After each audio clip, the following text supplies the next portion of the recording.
Okay, I wanted to make a real quick video about magnetism and how it, well, I guess to be more specific, electromagnetism and how it relates basically to reality and everything around us. So, magnetism is, I believe, like the strength of the attraction or repulsion, or attraction and repulsion. So, for magnetism, there's a positive and then there's a negative of equal value. So you have both sides of equal value. And then with electricity, that creates like a charge, that creates energy is electricity. So I like to think of our thoughts are electric and our emotions are magnetic. I didn't come up with that. Someone else had said it in a video. And essentially think of that like the circle as your brain. Thoughts come in, you can charge the thoughts like electricity. So the more conscious awareness you give your thoughts, the more of a charge it makes. So let's say I'm thinking about skiing all day, every day. I'm gonna have a really strong electric charge to skiing. And so because of it, whenever you have a thought, so let's think about skiing, it creates a feeling. So let's say I'm thinking about skiing and I, always go up to the mountains with my friends and family every other weekend. And it's just a thing that brings us together. So the feelings I get might be like closeness, gratitude, appreciation. Those could be the feelings. Now, let's say if I were to flip this and the thought was about skiing, and let's say I had a really bad ski accident and I'm thinking about skiing, it's going to create a different charge. It's going to lean more negative than it will positive, and same thing with the opposite. It's going to lean more positive than it will negative. So it will just create a different feeling, and you'll kind of associate it with it being positive or negative, that feeling, based on how you're relating to the feeling. Here's a surprise, all feelings are neutral. It's just our perceptions around them that create like the positive and the negative experience. So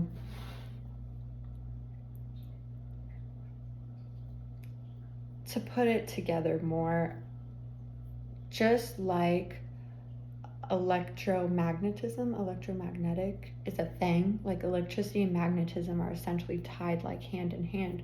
So is our heart and our brain, our thoughts and our feelings. Those are tied hand in hand. So you have a thought, it'll generate a feeling. You have a feeling, it'll generate a thought.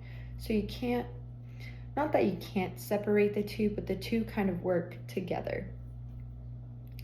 And I really want people to be aware that your conscious awareness plays such a role on your reality. So let's give the example of skiing again.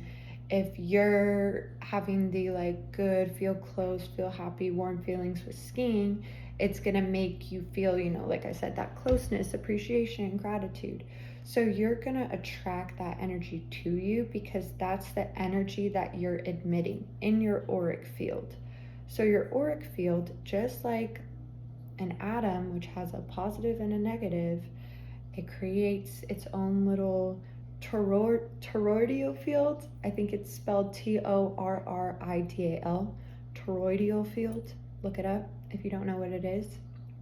Essentially, it's just the flow of energy in and out, and almost like an infinity sign, but like a circle at the same time. And that's our aura. So we can give off that. We can give off an energy, and that's when someone's like, oh, like you have a great vibe, you have great energy, like I love your energy. That's the magnetism that you're essentially exuding from your feelings. So your thoughts are charging this.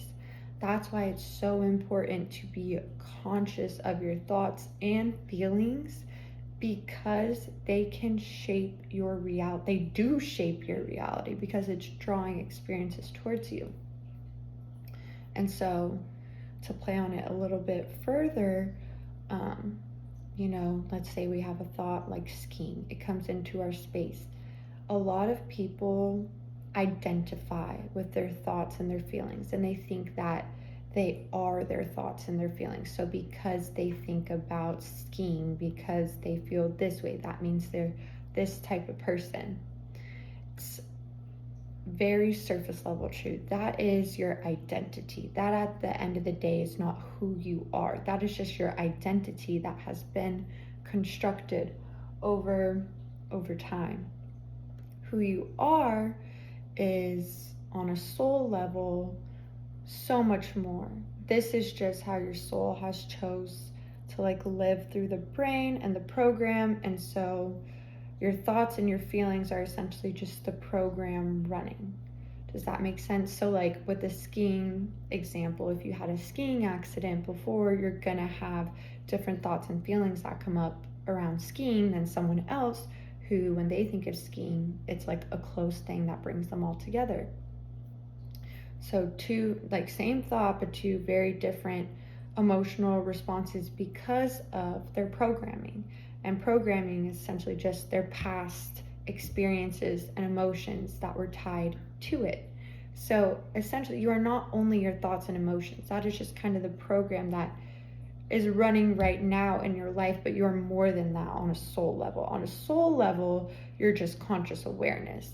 But on this level, you're conscious awareness through, this human life. So for me, being a girl who is insert this amount of years here, lives in insert the city here, that's essentially who I am on a small, this lifetime, but my soul is so much more. That was a long explanation, but all of that is to say that people identify very heavily with their thoughts and their emotions. They think they are that. You're more than that. Take a step back and understand you have conscious control over these things. These things aren't you. Your thoughts and emotions aren't who you are. They don't need to run your life. You can, in fact, change your thoughts and your emotions through your conscious awareness and energy. So let me give a different example. If there's a thought, you have two options of a thought that comes into your space. I am worthy of love, or I'm not worthy of love. You can have a bunch of different thoughts that spring out from that. You can be like, I'm worthy of love because I'm a good person, I have lots of friends, I take care of others. Or I'm not worthy of love because I'm always rejected, people don't seem to like me, no matter what I do isn't good enough. You can have different thoughts that come up, these different things. Ooh. Inside, come on, go, inside. Inside.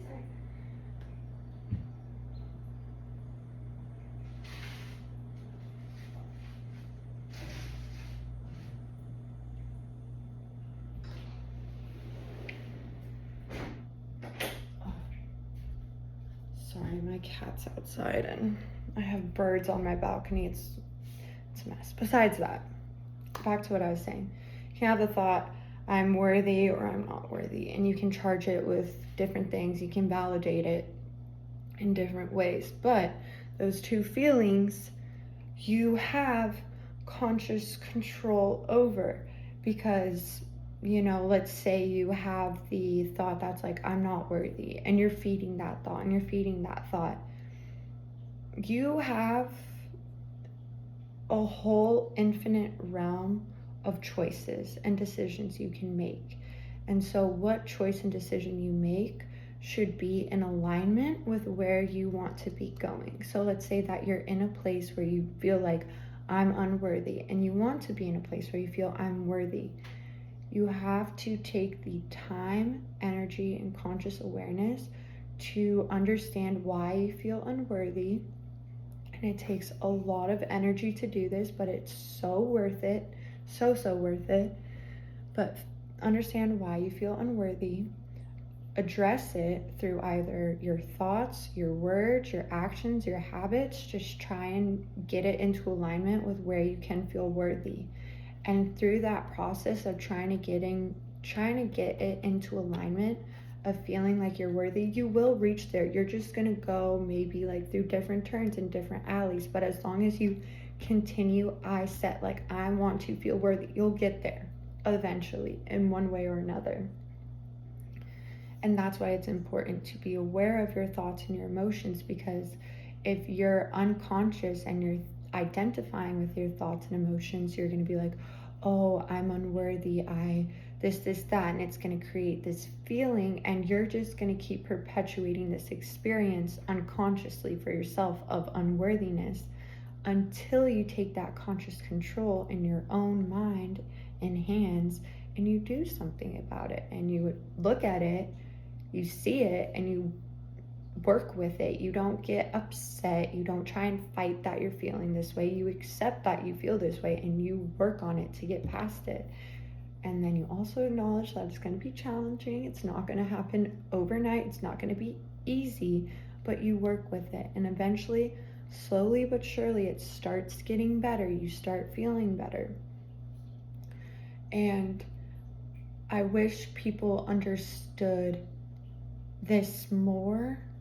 Even me, like, I'll get so lost in my thoughts and feelings because day-to-day life comes by and we're so attached to all these different things like money, our jobs, our relationships, our personal possessions. We have so many attachments that keep us like almost like bound to our thoughts and our feelings, but we need to transcend all these other things and just trust that everything that's meant to be will work out, and take the steps to be in alignment with what we're wanting for our lives. So like, for example, me, do I love my job? No. It creates a lot of negativity in my auric field. Do I think about quitting a lot? Yeah, all the time. Am I going to quit? No, because I value my apartment that I have because of it. I value that I'm able to be independent. I do have an income. So while I don't love my job, I'm not, I don't love my job, I can appreciate it for what it brings to me. So rather than having so much resistance and being like, I hate my life because I'm at a job that I don't like, I can change that and be like, at least it's providing for this, and I'm grateful for these parts, and the parts that I don't enjoy, I'm going to work on. So I work a 9 to 5 Monday through Friday. I don't like that it's so much time at work. I have control over that. I can start saying things, making decisions that get me out of being in a 9 to 5, but I'm still earning money. There's other different ways. Is that going to come tomorrow? No. Am I going to be frustrated still at work? Yes. Are there going to be days where I still feel like quitting? Yes. Those don't go away. It's just how you relate is different. So now, because I'm aware of it, I'm not like, oh, I feel so overwhelmed by my job and I have no control over it. It's like, no, I somewhat don't have control. I can't create my dream reality tomorrow, but I have control over how I relate towards my job, and I can acknowledge the good things in it. So besides it all of that is to say, be conscious of your thoughts and emotions and don't let them run you unconsciously. Don't allow your thoughts and emotions to take over from where the things that you want in life. Like, if you want to be a nice person, but then someone comes in your space and they trigger you and they piss you off and you lash out on them and you're not a nice person, learn from that. Be like, okay, that was a learning lesson. Why was I triggered? Why did I lash out? Like, what could have been a different response that I could have taken that would have maybe been better, but been more in alignment with how I want to act, versus being like, why is everybody doing these things to me? Like, I don't deserve this. Like, everybody, blah, blah, blah.